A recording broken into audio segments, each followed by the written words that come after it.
you can't expect that you want to find a job right out of school or right out of boot camp or whatever, like, because it's just not practical. Hello everyone, I'm Aliana and welcome to my channel. Today I invited the founder and the lead designer of ADPList, Felix Lee, to join my channel and talk about his journey as a designer and also his advice to new designers. Let's get started. So my name is Felix. I'm currently based in Singapore. I'm one of the co-founders at ADPList, one of the global mentoring platform for designers, product managers, and people in tech. All right, so I know that you've been working at the design lead for a few companies, and now you're also entrepreneur plus designer at ADPList. But if we take you all the back to day one, why did you want to do anything design related? And how did you get started? You know, when I was in school, I was in an electrical engineering school. So I wasn't a designer and I was creating a lot of hardware. You know, it was a lot of fun. But if you think about it, the most important thing about creating a product is truly about what problem it's trying to solve and also what the design of it is, right? And so I realized that whenever I was doing these engineering projects, I was constantly designing the products myself. And I thought, hey, look, I really enjoyed that. I really enjoyed that process. And so what I did back then was that I decided to learn design outside of school.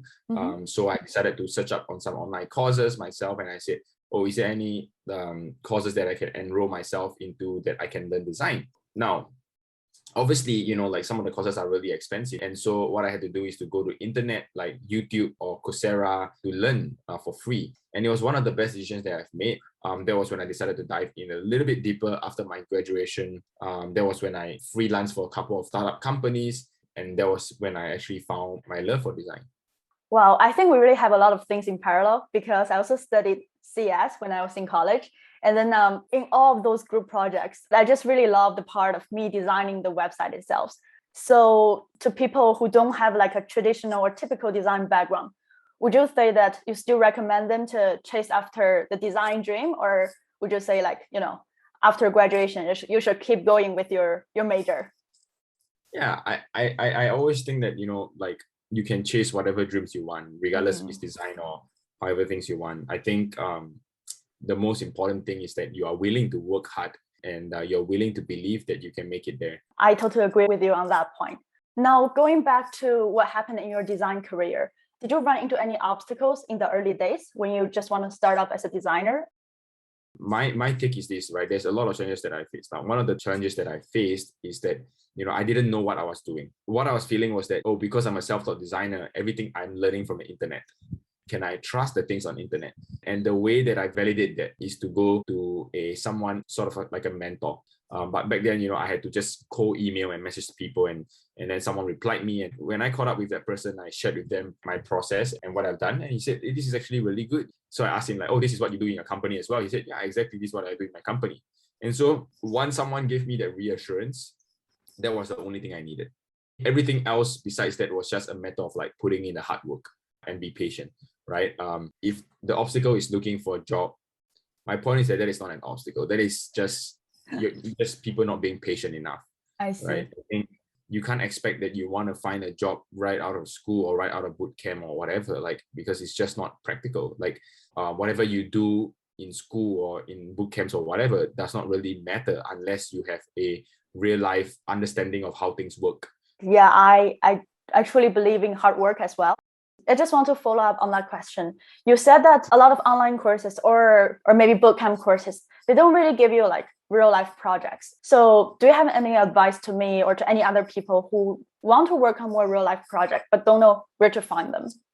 Yeah, for sure. So I think one of the key things about real life projects is that, you know, you have to find something that you actually like. So I think that's very important, right? I think there's a couple of things that I would give for finding such real life projects. First is to look for voluntary opportunities, and voluntary opportunities can come from your friends, your family, or anyone from the internet. That's one. The second one is going for freelance projects. Now I know that it might be competitive to get a freelance project, but the thing is that I really believe that there's enough projects out there for new entries or junior designers to be a part of it. You really just have to put yourself out to the door and say, hey, I want to do this for you. Can I do this for you? Right? I think that's the most important part of it all.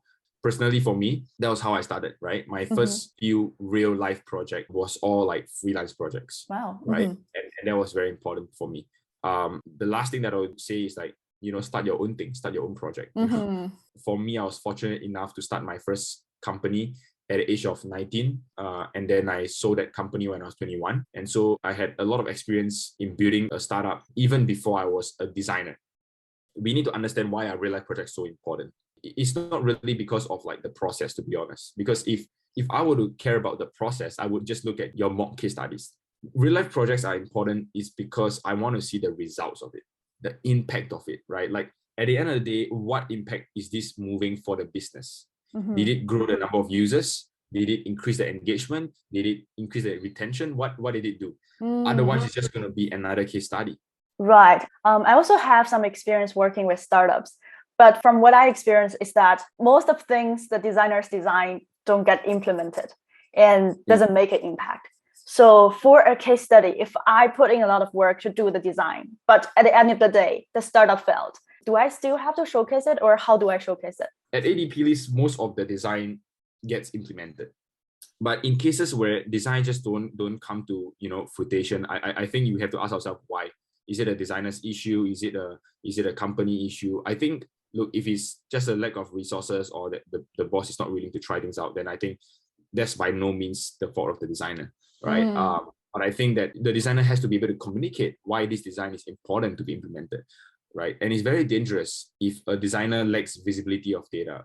In fact, I'll tell you, in my previous company at GoTrade, I was the design lead. I was the first designer. And in fact, I've designed such a wonderful product that all the users love. Like, in fact, most of the reviews are about design. And I can tell you that to design such a good product, I spend about 70% of my time reading data. I spend 70% of my time reading data and then 30% of that designing it. If you don't spend that number of time understanding something and analyzing something, the 30% won't matter. I see. Because the 30% is just meant for you to create something very minimal to solve that problem. But the 70% of the time is to sit down and understand what is this exact problem. Wow, that's a really good answer. I just want to go a little bit deeper in the data part. You said you spend 17% of time looking at the data. Could you please tell us a bit more about like what do you mean by data? Is it quantitative, qualitative? If it is a startup, don't have a lot of user research, then what do you mean by data? For sure. So the data comes in two, right? Qualitative and quantitative. Now, these days at ADPList, I spend a lot of time on both. Previously at GoTrade, I spent a lot of time on qualitative. I spent a lot of time on qualitative because the product was not launched. I spent a lot of time talking to users every single week. Every week, I was talking to at least 5 users. Even sometimes I give them my WhatsApp number and I'm like, hey, I'll be your personal customer support. You can just call me in the middle of the night or whatever. At some point, I felt like I wasn't working for the company. I was just very curious to solve a problem. Now, for ADPList, it's both qualitative and quantitative. Now, ADPList has a bunch of users around the world. I talk to every single mentors and mentees when they join the platform. I send them an email and then I follow up with my messages on them. I am a mentor myself, so I get to experience the product myself. I get to talk to mentees myself as well. And so I talk to a lot of people. Now, on the quantitative side of ADPList, I spend a lot of time looking at the North Star metrics. And what I mean North Star metrics is what are some of the most important metrics that are important for ADPList. For ADPList, that's the number of sessions that is happening. And obviously, I also do look at things like what is the retention, what is the engagement like, what is the user journey, and then where are the friction points where I can remove. I see. Wow. So regarding the business model, I can imagine that a lot of the work will be done on, trying to get people to be a mentor. So I just want to ask you, why do you want to mentor other people when you are busy? Yeah, for sure. So, actually I am busy all the time through the week, but I think being a mentor is all about self-management. For me, it's like every Saturday and Sunday mornings, I set 1 hour, just only 1 hour where I meet people. 1 hour is not a lot. I think there's always time for you to be able to slot in someone into a schedule that you can help. Yeah, just follow up on that. You just said like it is just 1 hour, but it really means a lot to us. But when it comes to you being a mentor, do you feel like you actually also learn something by actually helping other people? Oh yeah, 100%. So these days I get a lot of mentorship calls. I'm learning both ways, right? I'm learning as a form of like feedback as a mentor, and then also I'm learning feedback as a form of a co-founder of ADPList. But most importantly, when I hear about what they're doing, I gain a new perspective. I said like, why not let's brainstorm this together, right? Like, how can I help you do something better? And in this case, I'm also in a way undertaking a sort of like creative project for myself. It actually stimulates my mind, and it has been like working out for me so far. Wow, yeah, that's really nice to hear. I hope one day I will also become a mentor on ADPList. Right now, I'm still, seeking help. I'm sure you will. Thank you. Now, business-wise, what do you think will be the future for ADPList? Our mission at ADPList is to democratize mentorship. And what I can tell you that there's something deeper than that. That is to create educational freedom. Educational freedom is simply an index that quantifies the accessibility for people to make a choice on their own educational or career path. And in many ways, in different societies and countries, if you come from a well-off family versus you come from a humble background, you almost always get different resources.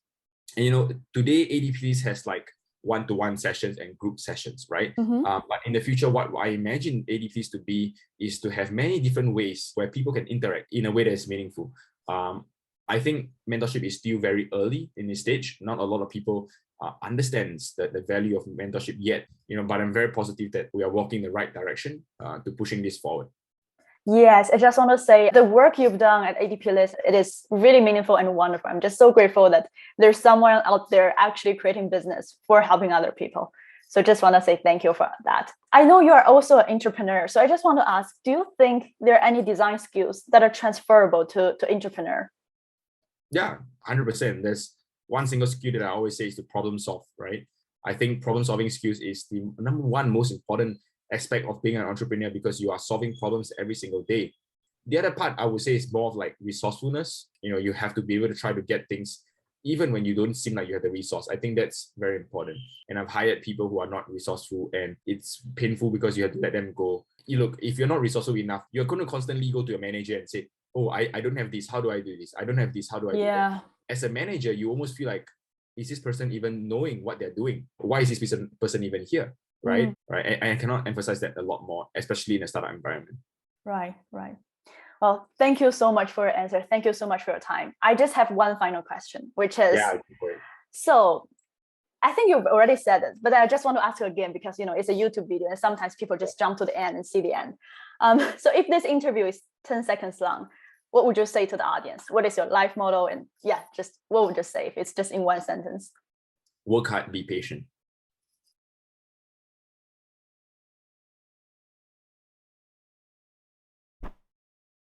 Hey everyone, subscribe to Aliana Time. Thank you.